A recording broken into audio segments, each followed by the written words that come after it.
कल के वीडियो में जो बात हमने समझी उनके आधार पर आज आगे चलाते हैं। एक दूसरे साधक ने प्रश्न पूछा कि अगर अहम भाव की निवृत्ति हो जाएगी तो हम कहाँ रहे, निरस्ता नहीं छा जाएगी? बात सही है, ये समझी जा सके ऐसी बात है, क्योंकि हमारा अस्तित्व हमने आज तक ये शरीर, ये मन, उनके संस्कार, हमारी जो मान्यता है उनके आधार पर गाड़ रखा है। हमने यही माना है कि मैं ये हूँ। गुरु ने बताया कि तुम ये नहीं हो तो बहुत आघात लगा। साधक टेंशन में आ गया कि अरे आज तक मैंने माना था मैं ये हूँ, मैं वो हूँ, ये मेरा स्वरूप है, ये मेरा शरीर ही मेरा स्वरूप है, मेरा पूरा अस्तित्व शरीर के साथ ही गिरा हुआ है। ये जो वासना भुगतने की मेरी इच्छा है वही सच है और यही मेरा ध्येय है। जो जो इच्छाओं में करता हूँ उसे फलीभूत करने के लिए प्रयास करता रहता हूँ, यही मेरा जीवन है। और ज़्यादा से ज़्यादा जितना मुझे मिल पाए उतना मैं आगे बढ़ पाऊँगा, यही मेरा जीवन है और यही मेरा ध्येय है। ये बात आज तक मन में थी लेकिन आज जैसे ये मालूम हुआ बहुत दुख हुआ, आघात हुआ। जीवन में अब कुछ क्या रहेगा बाकी? अगर ये शरीर नहीं रहेगा तो क्या होगा? अगर ये साधन संपत्ति नहीं रहेगी तो क्या होगा? मेरे आसपास के रिलेटिव्स भी नहीं हैं, वास्तविक नहीं हैं, तो क्या सच है, क्या झूठ है? भगवान ने यही बात, भगवान श्री राम ने यही बात वशिष्ठ मुनि को पूछी कि जगत को पूरी तरह से तिरोहित कर दे तो क्या बाकी रहेगा? मैंने ये समझा कि ये जो है, जो मुझे दिख रहा है वो माया है, ये नासवंत है। ये जो मैं का अस्तित्व है मेरा, वही झूठ मूठ का है, फरेबी है, दिखावा है। तो अगर उसे मैं हटा दूंगा तो बाकी क्या रहेगा? जीवन मेरा निरस हो जाएगा। लेकिन यहाँ एक नवीन बात है, जैसे जैसे हम इस अहम भाव को हटाते जाएंगे एक नवीनतम दिव्य भाव उत्पन्न होता जाएगा। यही उनका रहस्य है। अहम भाव को हटाना मतलब जो व्यर्थ की मान्यता है, वेदांत के अनुसार, वेदांत कह रहा है ये स्वप्नवसात जगत है, तो ये जैसे ही हम स्वप्न को हटाएंगे बाद में क्या रहेगा? अधिष्ठान रूप परमात्मा रहेगी, चेतना रहेगी। दिव्यतम चेतना उतनी ज़्यादा मात्रा में जागृत हो सकती है जितना हम इस अहम भाव को हटा पाए, जितना हम शांत हो पाए, सहज हो पाए, उतनी ये चेतना जागृत हो सकेगी। ये कुंडलिनी योग का पूरा सिद्धांत हमें तब तक मालूम नहीं होगा, शाब्दिक रचना से हमें मालूम नहीं होगा, हम पूरी बात समझ नहीं सकेंगे जब तक भीतर जागृति नहीं हुई है। एक बार चेतनता का अनुभव, एक बार जागृति, एक बार गुरु प्रदेश से वर्षा हो जाए, हमारा तादात्म्य परमात्मा के साथ जुड़ जाए, एक बार निरतिशय आनंद मिल जाए, फिर यही आनंद हमारा अस्तित्व बन जाएगा। ये मैं हूं का नाश नहीं होता है, समझे? उनका रूपांतरण होता है। मैं तो दिव्य हूँ, तो नाश किसका हुआ? मैं जो मान रहा था कि मैं ये शरीर हूँ, तो मैं तो रहूँगा, लेकिन मैं दिव्यतम रहूँगा, चेतनवंत रहूँगा, परम तत्व के साथ एक रूप रहूँगा, गुरु उपदेश से जुड़ा रहूँगा, दिव्यता से भरपूर रहूँगा, पूरी शांति और आविर्भाव मेरे भीतर छा जाएंगे, एक संभाव उत्पन्न होगा, जीवन सुमधुर लगने लगेगा, चिंता, स्ट्रेस, हताशा, भय ये सब धीरे धीरे गायब हो जाएगा। जिस तरह से सूरज के उगने से बादल छट जाते हैं, उसी तरह से जैसे ही ये उत्पन्न होगा, ये दोनों एक दूसरे के अवलंबित है। तो जैसे जैसे ये अहम भाव निवृत्त होता जाएगा, ये वासनाएं टूटेगी, दुख बहुत होगा, लेकिन बाद में क्या होने वाला है? अद्भुत एहसास, अद्भुत चेतनवंतता का अनुभव। जो कुंडलिनी शक्ति जागृति की बात है, मूलाधार चक्र में जो कुंडलिनी शक्ति सुसुप्त अवस्था में पड़ी है, उनका पूरा फंडा यही है। यही प्रिंसिपल समझाने की कोशिश की गई है कि जब तक अहंकार है, ये सुसुप्ति रहेगी, ये निष्क्रियता रहेगी कुंडलिनी शक्ति की। जब तक ये जागृत नहीं हुई है, तब तक ये सब है। तो उनका मतलब ये हुआ कि हमारे जीवन में जो दुख है, चिंता है, हताशा है, भय है, टेंशन है, डिप्रेशन है, बार बार हम हतोत्साहित हो जाते हैं, चिंतित हो जाते हैं, छोटी छोटी बातों पर हम लड़ने झगड़ने लगते हैं, ये मेरा है करके दुखी होने लगते हैं, क्योंकि जगत परिवर्तनशील है, जो कुछ हमारे पास है वो चला जाएगा। तो ऐसा भय भी हमें लगता है बार बार। तो जैसे ही उनका त्याग कर दे, परमात्मा ने कहा त्याग से तत्काल शांति होती है। त्याग सबसे बड़ा है। त्याग का मतलब यहाँ पर एक बार हमारा अहम भाव का, मन का त्याग कर दे। इस जैसे ही हम उसे सहज मान लेते हैं, एक स्ट्रीम मान लेते हैं, एक प्रवाह मान लेते हैं, एक मायावी है ये मान लेते हैं, आधी शांति तुरंत हो जाती है। लेकिन इनसे इतने से काम नहीं बन पड़ेगा। हमें तुरंत भीतर की चेतना को भी जगाना चाहिए। ये एक दूसरे के साथ अवलंबित है। इस अहंकार का जितना हम मारण कर पाए, जितना हम उसे हटा पाए, उतनी दिव्य चेतना हम में जागृत हो पाएगी। हम दिव्यतम होते जाएंगे। और ये दिव्यतम अवस्था जो है, स्थिति है, उसे चित्त स्थिति कहा गया है।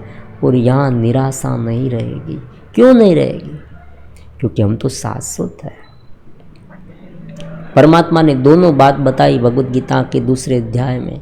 भगवान ने पहले ये बताया कि तुम ये जो शरीर है उसे मैं मान रहे हो। ये शरीर मरने वाला है। जिस तरह से इसी जन्म में कौमार अवस्था आती है, युवा अवस्था आती है, वृद्धावस्था आती है, मृत्यु होती है, नया शरीर प्राप्त होता है। लेकिन डरने की कोई आवश्यकता यहाँ पर नहीं है। तुम तो अविचल हो। तो यही निराशा को हटा देता है कि अरे मैं तो शाश्वत हूँ, मैं तो चेतनवंत हूँ, मैं दिव्यतम हूँ, मैं उनसे जुड़ा हुआ हूँ, उस परमात्मा से एकरूप हूँ। जैसे एक क्षण के लिए ये ज्ञान हो जाता है, आनंद प्रकट होने लगता है, सब कुछ सुमधुर होने लगता है। ये अनुभव इतना दिव्य है कि उनका जैसे अनुभव हो, उस दिव्यता का, परमात्मा का, जो साधक है वो अपने आप में ही संतृप्त होने लगता है। भगवान ने भी यही बात बताई भगवद गीता में कि जैसे परिपूर्ण जलाशय है, कोई व्यक्ति को परिपूर्ण जलाशय प्राप्त हो गया है विशाल, उन्हें छोटे मोटे जलाशय की क्या गणना, उनकी अपेक्षा उसे है ही नहीं। अब वो इस जगत को साधन मानेगा, इस अपने शरीर को। ये ड्रामा है। जिस तरह से कोई ड्रामा में उतरा है, कोई फिल्म में उतरा है, तो फिल्म का जो कैरेक्टर है, जो हीरो है, अगर वो भूल गया कि मैं ये वास्तव में नहीं हूं, ये इस अपनी जो अस्तित्व ही भूल गया, मैं तो कोई अलग हूं और ये तो मैं ड्रामा कर रहा हूं, फिल्म में उतर रहा हूं, तो क्या होगा? जो जो दुख इस फिल्म में है, हीरो को होते हैं, वो सभी दुख उन्हें वास्तव में अनुभव में आने लगेंगे। ये बात है। तो यहाँ यही बात बनती है, हम उससे भूल गए हैं कि हम शाश्वत चैतन्य हैं, दिव्यतम है। उस स्वरूप के साथ एक रूप हमें रहना है, उस चेतनता को हमें जगाना है। तो ये बाहर का क्या है? ये विवर्त है।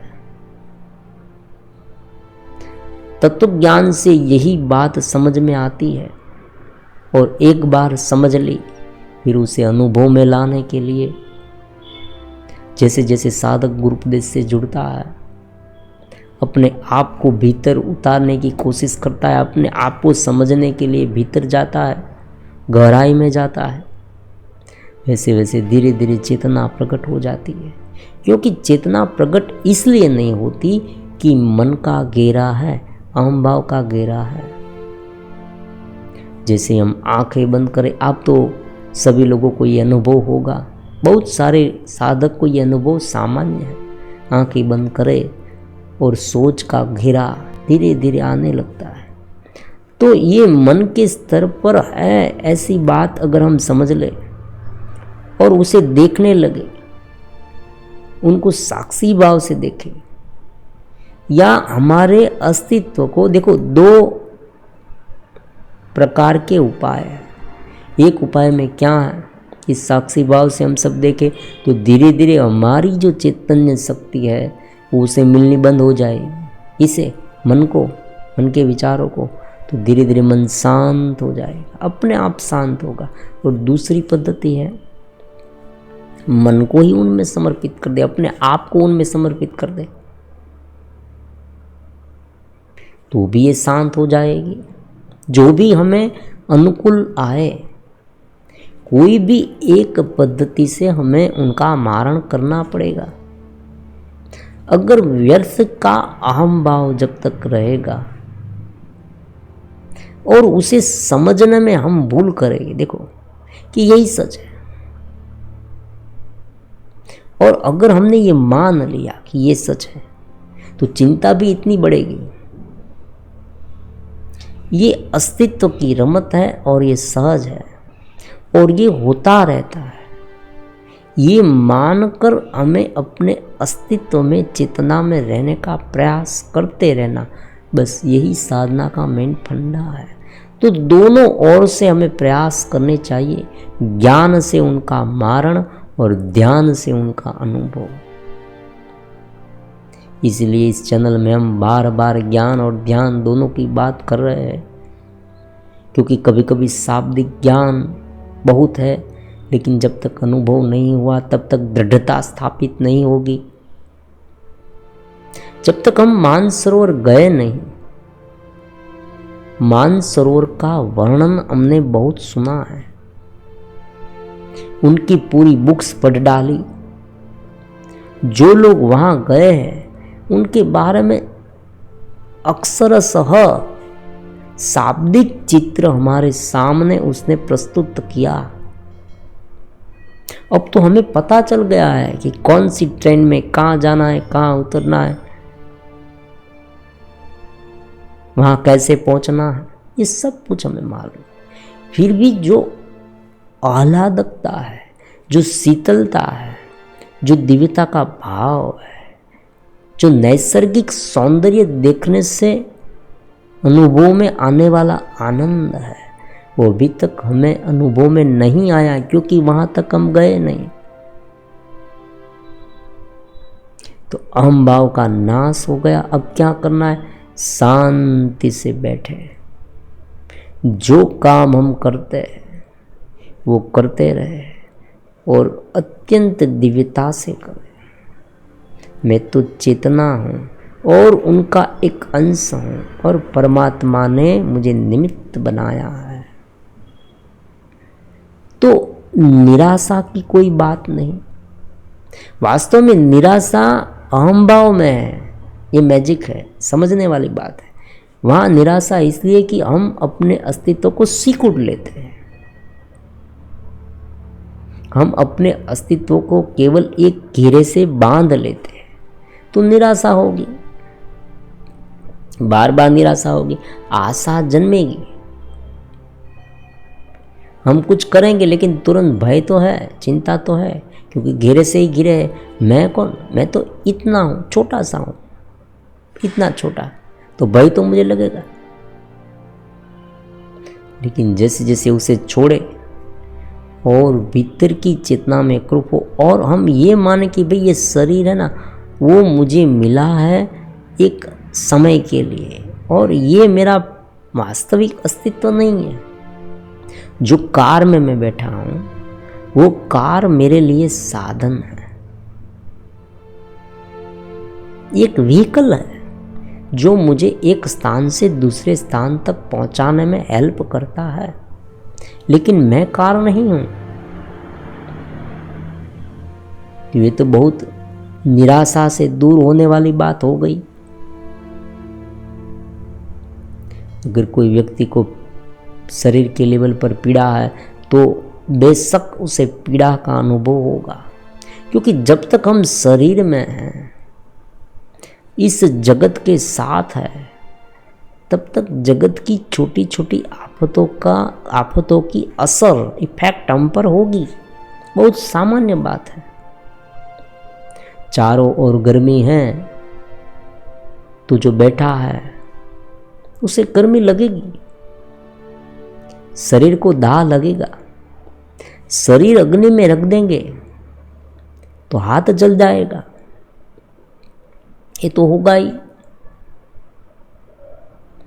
लेकिन एक अनुभव की जो स्थिति है, जितनी प्रगाढ़ होगी उतनी इफेक्ट कम होगी। जिस तरह से आसपास गर्मी है, लेकिन हमारे रूम में एसी फिट कराया गया है, हम एसी वाले रूम में हैं, वातानुकूलित फैसिलिटी हमारे रूम में है, तो हमें ठंड लगने लगी। बाहर लोग गर्मी से तड़प रहे हैं, इधर उधर भाग रहे हैं कि भाई कब शाम पड़ेगी, कब ये सूरज का ताप थंभेगा, मंद होगा। लेकिन हम तो आनंद से बैठे हैं। तो भीतर की चेतना में एक रूप है, उनमें रहते हैं। तो जगत की जो जो मुश्किलियाँ हमारे सामने आएगी, वो सभी मुश्किलियाँ हमें सहज लगने लगेगी। ये बहुत महत्वपूर्ण बात है, और यही यहाँ करना है। साधना का रहस्य यही है कि हम ऊपर उठे। शुरुआती समय में क्या हुआ कि मेडिकल क्षेत्र में जो डॉक्टर थे, उसे ऐसा लगा कि अगर ये जंतुओं को दूर किया जाए, अगर व्यक्ति को ज़्यादा से ज़्यादा फैसिलिटी दी जाए, तो उसे रोग कम होंगे।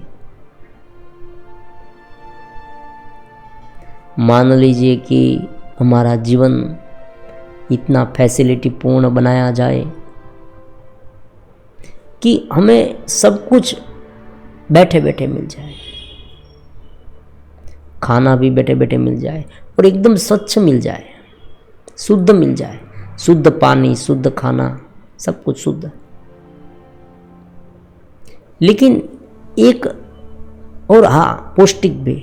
और धीरे धीरे एक निरीक्षण करने के बाद एक दूसरा रिजल्ट चौंकाने वाला आया कि भाई ऐसे नहीं होता है।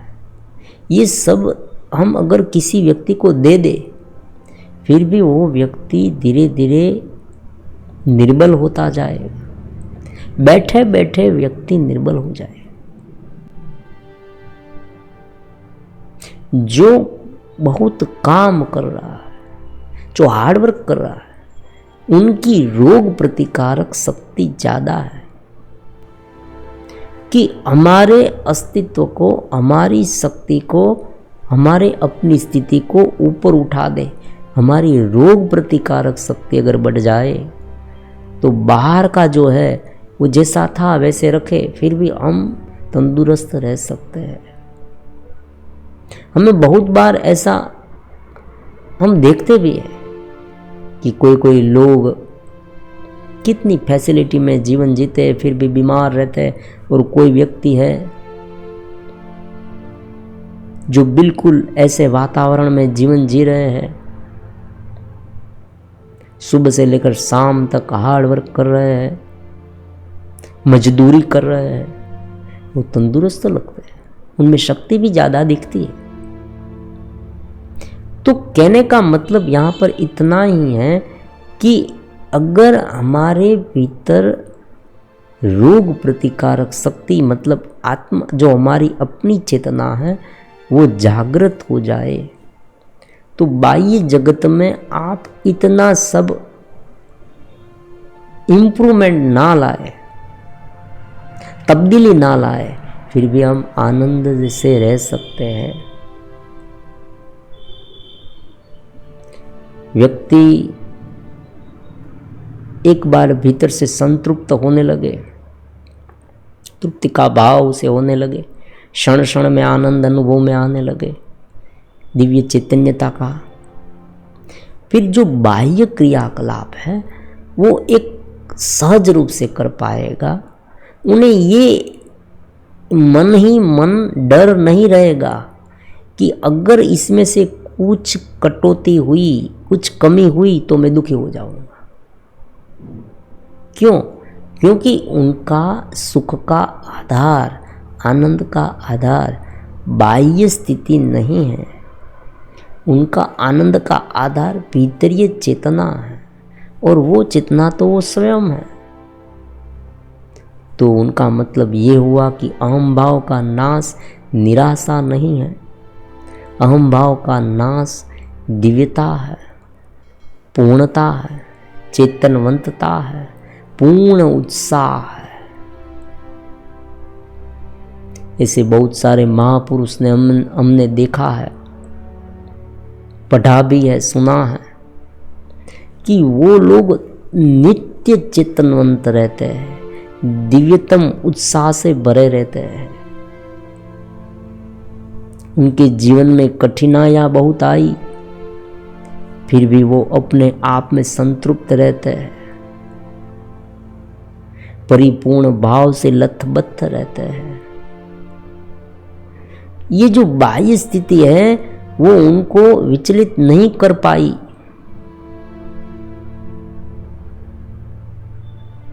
और उनका कारण यही है।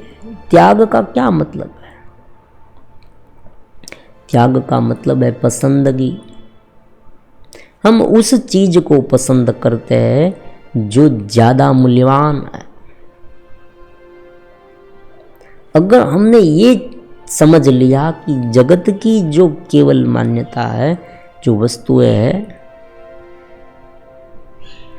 उनके स्थान पर ये चेतना, दिव्यतम चेतना को पसंद किया जाए तो ये ज़्यादा मूल्यवान रहेगा। सौदा हमारे फायदे में होगा, लाभ में होगा, तो हम उसे सिलेक्ट कर लेते हैं और दूसरा का त्याग करते हैं। अब देखो महत्वपूर्ण बात क्या है, एक बात तो समझ ली कि भी भीतर की जो चेतना हमारी स्वयं की है, एक समझ विकसित कर दी। अब बाहर को साधन समझ लिया,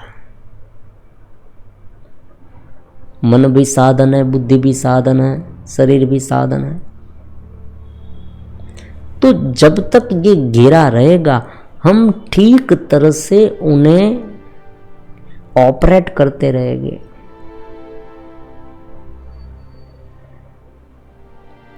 हम डरते क्यों हैं? हम डरते इसलिए है कि हमें एक डर है कि अगर हम ये करने लगेंगे तो हम आसक्त हो जाएंगे। तो यहां ही स्थिति की बात है। अगर हम इतना ऊपर उठे हैं तो ये करने के बावजूद भी हम उनसे अछूता रह पाएंगे और भीतर से चेतना मिल पाएगी। देखो सौदा घाटे का नहीं है। अहम भाव में क्या होता है, केवल अहम भाव है तो हम ये मानेंगे कि मैं बार बार जन्म लेता हूं, बार बार मरता हूं, मैं तो केवल इतना ही हूं, ये शरीर सीमित। शरीर में थोड़ी सी गड़बड़ी आए कि मैं चिंतित हो जाऊंगा, हताशा में डूब जाऊंगा, भय मुझे लगने लगेगा। लेकिन अगर मैं ये मान लूं, अगर धीरे धीरे मैं ये अनुभव में ला दूं ध्यान के माध्यम से और सहज चिंतन के माध्यम से कि ये जो बाहर का है वो अलग अलग रूप में मेरे साथ तादात्म्य के संस्कारों से गिरता है।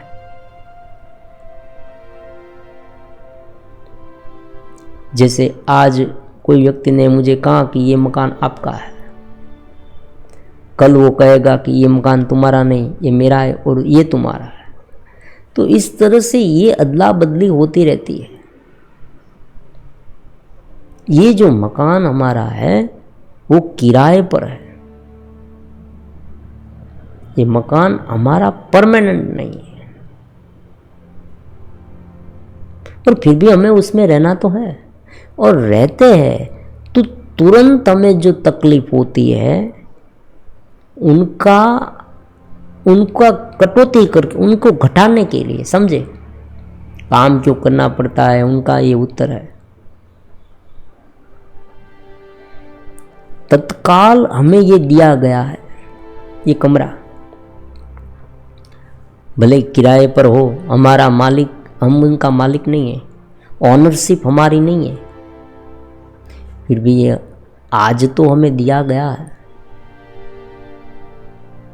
अगर हम उनकी केयर नहीं लेंगे इस मकान की तो तुरंत दुखी हो, तुरंत उलझन में पड़ेंगे, चेतना डिस्टर्ब हो सकती है। एक संबंध चेतना से बना कि मैं ये हूं, फिर उनका अनुभव हुआ, फिर धीरे धीरे ऊपर उठे, कुंडलिनी शक्ति जागृत हुई, गुरु प्रदेश से वर्षा हुई, हम उनके साथ कनेक्ट हुए, शक्तिपात जिसे कहते हैं उस तरह से ये जागृत हो गई। अब आनंद अनुभव में आने लगा है। हम बैठे, कुछ नहीं खाते, कुछ नहीं पीते, फिर भी आनंद ही आनंद है, आनंद आया। फिर हमने चेक किया कि मैंने क्या किया थी, आनंद आया, कुछ नहीं किया, भीतर से इतना आनंद आया, बैठा था मैं, वो आनंद आने लगा, एकदम शरीर शांत हो गया, शरीर के सभी क्रियाकलाप शांत हो गए। जो प्रत्येक सेल है हमारे वो एकदम परिपूर्णता से भर गए, चैतन्यवंता से भर गए, दिव्य प्रकाश से भर गए। शरीर का भान भी हम भूल गए, शरीर एकदम लाइट हो गया, एकदम हल्का, जैसे हवा में हम उड़ रहे, एकदम सहजता का अनुभव हुआ और धीरे धीरे अनुभव सहज होता गया। अब ये अनुभव तो हुआ, लेकिन शरीर तो आज है। फिर जैसे हम अनुभव में से बाहर आए, अभी तक हमारा शरीर का भान मान लीजिए कोई व्यक्ति निर्विकल्प में चला गया, वापस नहीं आया तो बात अलग है, लेकिन अगर वो वापस आया शरीर में फिर से, जैसे ही वो शरीर में फिर से आया, शरीर का जो दुख दर्द है वो उसे सहना पड़ेगा, वो फिर से तकलीफ उसे लगेगी। ये बात रामकृष्ण परमहंस ने स्वयं बताई कि समाधि की स्थिति में जब मैं जाता हूं तब देह का भान पूरी तरह से भूल जाता हूं, समय का भान भी नहीं रहता, पीड़ा नहीं रहती, कैंसर की पीड़ा थी उसे नहीं रहती, माँ के साथ में एकरूप हो जाता हूँ, दिव्य चैतन्यता के साथ एकरूप हो जाता हूँ, मैं भूल जाता हूँ। जैसे ही मैं नीचे आता हूँ, नीचे के चक्र में आता हूँ, देह भाव में आता हूँ, कि तुरंत ये अनुभव में आने लगता है पीड़ा। लेकिन उस समय मुझे ऐसा भाव है कि ये पीड़ा शरीर की है। और फिर क्या होगा, जैसे कोई व्यक्ति स्नान करके आया है नदी में और उनके वस्त्र भीगे हैं, तो हवा आएगी ठंडी, वैसे ही अभी ही मैं चेतना में डुबकी लगाकर बाहर आया हूं और इस जगत में काम कर रहा हूं, तो उनकी चेतनवंतता का अनुभव अभी थोड़ा थोड़ा आ रहा है। थोड़ा मैं बाहर हूं, थोड़ा मैं भीतर हूं, और जैसे बाहर का खत्म हो जाएगा फिर से मैं भीतर चला जाऊंगा। क्या प्रॉब्लम्स है, एक बार ये जग जाए फिर उसे बरकरार रखने की कोशिश करनी पड़ती है, और जब वो दृढ़ हो जाए तब तो कोई प्रॉब्लम ही नहीं। तब तो चिंतक वहां तक कहते हैं योगियों कि शरीर का नाश हो रहा है या आसपास की दुनिया पूरी जल गई, पूरा कुछ भी हो गया, फिर भी हम चेतनमंत रह सकते हैं और उसमें काम कर सकते, दोनों बात है। यही बात परमात्मा ने बताई भगवद गीता में। आप देखिए भगवान श्री कृष्ण बाह्य स्थितियों कितनी जटिल थी, आप देखिए स्थिति कितनी युद्ध की स्थिति थी, ये कोई सामान्य स्थिति नहीं थी। हम कल्पना भी नहीं कर सकते, इतना बड़ा प्रॉब्लम था, वो आफत थी। कपरी, जिसे कपरी स्थिति कहते हैं हम, हमारे जीवन में भी कभी कभी ऐसी स्थिति आती है, इनसे ज्यादा ये स्थिति इतनी विपरीत थी, इतनी दुखदायक थी कि यहाँ पर शरीर को कब लग जाए और कब व्यक्ति मर जाए वो कहा नहीं जा सकता, क्योंकि आमने सामने हथियार, बड़े बड़े शस्त्र फेंके जाने वाले थे, और कोई व्यक्ति का हाथ कट जाएगा, कोई व्यक्ति का सिर कट जाएगा, किसी को भाला शरीर के आर पार निकल जाएगा और व्यक्ति वहाँ मर जाएगा। कितनी पीड़ा, ये कोई बात करने वाला स्थान नहीं था कि आपस में चर्चाएं होगी। यहाँ तो थोड़ी सी चूक हुई और व्यक्ति मर जाएगा, और व्यक्ति को अत्यंत पीड़ा भी होगी, क्योंकि बहुत सामान्य बात है, हमें छोटी सी सुई चुभती है तो भी इतनी पीड़ा होती है, तो बड़ा भाला हमारे शरीर के आर पार निकल जाए तो क्या होगा। ऐसी स्थिति में भी मधुर हास्य, स्मित हास्य, अटहास्य नहीं, भगवान ने हंसी नहीं उड़ाई अर्जुन की, मधुर स्मित है। सहजता और दिव्यतमता उनके चेहरे पर दिख रही थी अर्जुन को।